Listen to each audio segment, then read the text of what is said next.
Namaskar. Next example. Show that cot inverse 1 by 3 minus tan inverse 1 by 3 is equal to cot inverse 3 by 4. So इथे दोन्ही term जर tan इनव्हर्सच्या असत्या तर अर्थात आपल्याला फॉर्म्युला अप्लाय करता आला असता. सो आपण LHS मध्ये कॉट इनव्हर्स 1 बाय 3 टर्म जी आहे तिला आपण कन्सिडर करूया आणि ती टॅन इनव्हर्स मध्ये ट्रान्सफर होते का ती चेक करूया. तसं झालं तर फॉर्म्युला आपण डायरेक्ट अप्लाय करणार त्याला. सो कन्सिडर आधी आपण हे कन्सिडर करूया, नंतर आपण LHS काय आहे ते बघू. So consider cot inverse 1 by 3 is equal to some theta. आपण काहीतरी थीटा घेऊया. सो दोन्हीकडे कॉट ऑपरेट केलं की काय होणार, that implies 1 by 3 is equal to cot theta. आता इन्व्हर्स फंक्शनच्या प्रॉपर्टीज आपल्याला माहिती आहेत.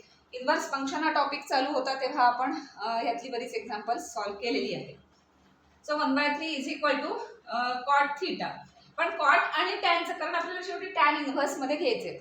सो कॉट आणि टॅनचं काय रिलेशन असतं, 1 upon tan is equal to cot. So याचा रेसिप्रोकल घेतला की टॅन होणार. So that implies 3 is equal to tan theta. पण याचा रेसिप्रोकल 3, याचा reciprocal tan theta. 1 upon tan is equal to cot आहे ना. सो टॅन इन्व्हर्स करायचं असेल तर दोन्ही ठिकाणी इन्व्हर्स ऑपरेट करायला लागेल. Then that will be tan inverse of 3 is equal to काय मिळेल, थीटा. पण थीटा म्हणून काय कन्सिडर केलंय तर cot inverse 1 by 3 is equal to theta म्हटलंय. आणि इथे काय मिळालं, theta is equal to tan inverse 1 by 3. So या दोन्ही टर्म सेम असणार. So that implies cot inverse 1 by 3 is equal to tan inverse 3.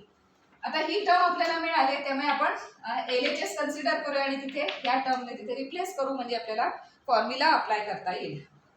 So consider LHS is equal to cot inverse 1 by 3 minus tan inverse 1 by 3 which is equal to cot inverse means tan inverse 3 minus tan inverse 1 by 3.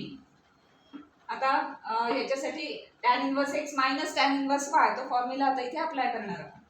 So which is equal to, तो काय formula आहे, minus sign असेल मध्ये तर काय असणार आहे ते tan inverse of x minus y means this x minus y 3 minus 1 by 3 upon इथे प्लस असणार आहे 1 plus xy, x means 3 into 1 by 3.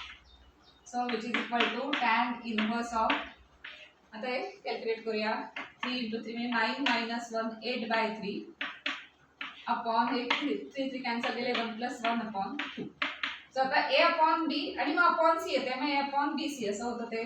So that implies tan inverse 8 upon 3 into 2 म्हणजे ह्याला ते 4 by 3. So which is equal to tan inverse 4 by 3. सो LHS simplify केल्यावर value काय मिळते आपल्याला, tan इनवर्स 4 by 3. तर ही व्हॅल्यू म्हणजेच कॉट इनवर्स 3 by 4 आहे एवढं आपल्याला प्रूव्ह करायचं आहे.